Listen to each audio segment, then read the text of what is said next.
Google Educators. Today we're going to be creating a form, adding questions to it that have already been written up in a teacher survey question doc, and then making sure we can share it and change settings. When you're creating a form, if there is a certain folder in your drive that you want to create the form in, go to your drive and go to that specific folder. Or you can go to the Google Apps icon, click it, go to your drive there, or go straight to Forms by scrolling through and locating the Forms icon. From there, you're actually going to need to organize the form and place it in the correct folder. So for today, I'm going to go ahead and create it in this folder. I'm going to go to New, slide down to More, and slide over to Forms. This will open it into a new tab. Once I'm there, I'm going to go to my Google Classroom for our Google Educators and go to the Classwork tab. Under our section, Forms and Sheets, I'm going to see the tentative teacher survey questions. When I click on that, it will allow me to view the assignment, or I can click the small picture of the assignment and the link. Once I click this, it will open it in a new tab. Now for this tab, I want to slide it over since I'm going to be copying and pasting. And that'll make it easy to flip between both tabs. We need to go ahead and title our form, and we're going to make the title of the actual form in our drive different from the title our students will see. So I'm going to highlight the section I want to copy, press Command C to copy, Command V to paste. I'll then delete the spots that reserve space to keep our title straight, and then flip back over and select Command C or Control C, depending on your device, flip back, and Google automatically titles your survey once you've written it in one spot into all the other title sections. Since we're not going to keep the same titles, we're pasting in our new title.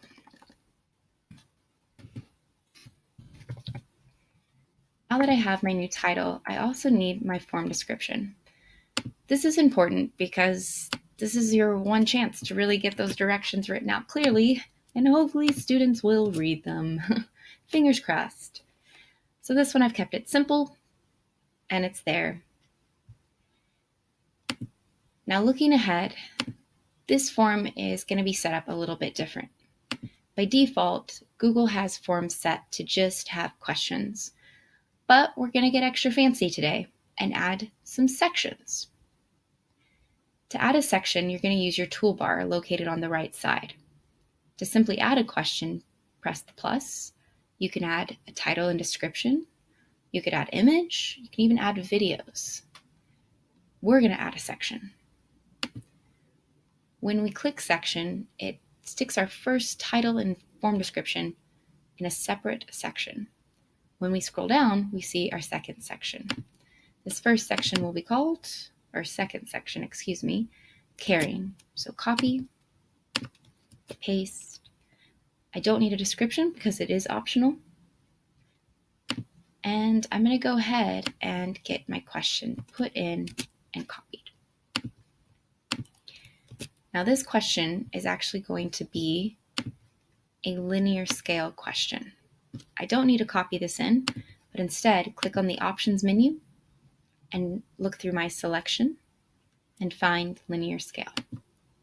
This linear scale is going to be 1 through 4, and I chose this scale because it makes it so there can't be a simple neutral answer.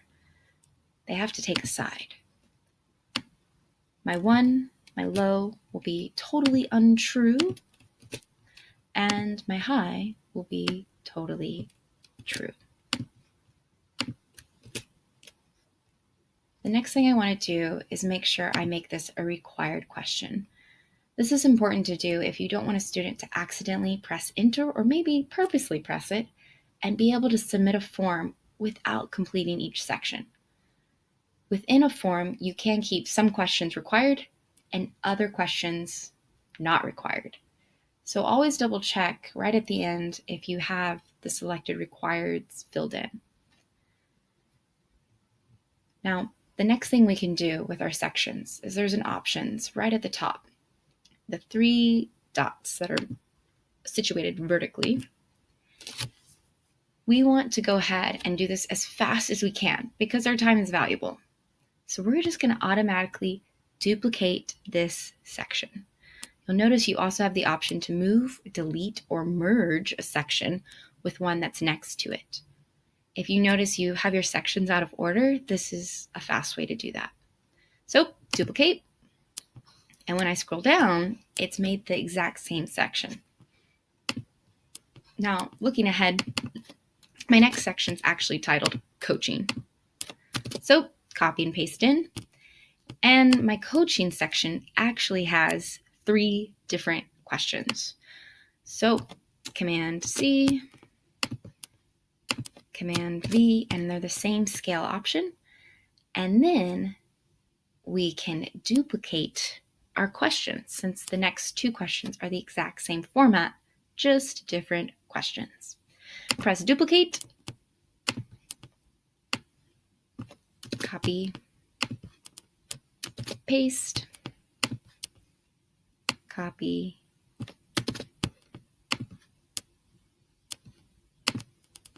paste. In the span of about a minute, maybe 2, we've made 3, or if we want to be nice, 4 questions. And we would repeat this process of going to the top, duplicating our section for however many sections we need, and then going through and duplicating the question if it's the same format. If I want to preview what my survey is going to look like to my students, I can go up to the top and click the preview icon. This will open a new tab, and it will show you what your survey is going to look like to your audience. For us, it's our students. This is my first section, kind of forcing them to read those instructions. They click next, and it will go to their first section. They click next again. They can't move because this is a required question. If I want to get back to editing my form, since I have it open in a second tab, I can close this one or click the pencil icon to edit this form. I'm going to close my tab, and now I'm going to play with my settings. My settings are this little nut. Here, I want to limit it to 1 response, and I want to restrict it to my Concordian International School users. I don't want to collect email addresses. I want this to be a private survey. I don't want them to be able to edit after they submit, and I don't want them to see the summary charts. So now I'm going to save it. From here, I can also change the theme of my survey, and I can send.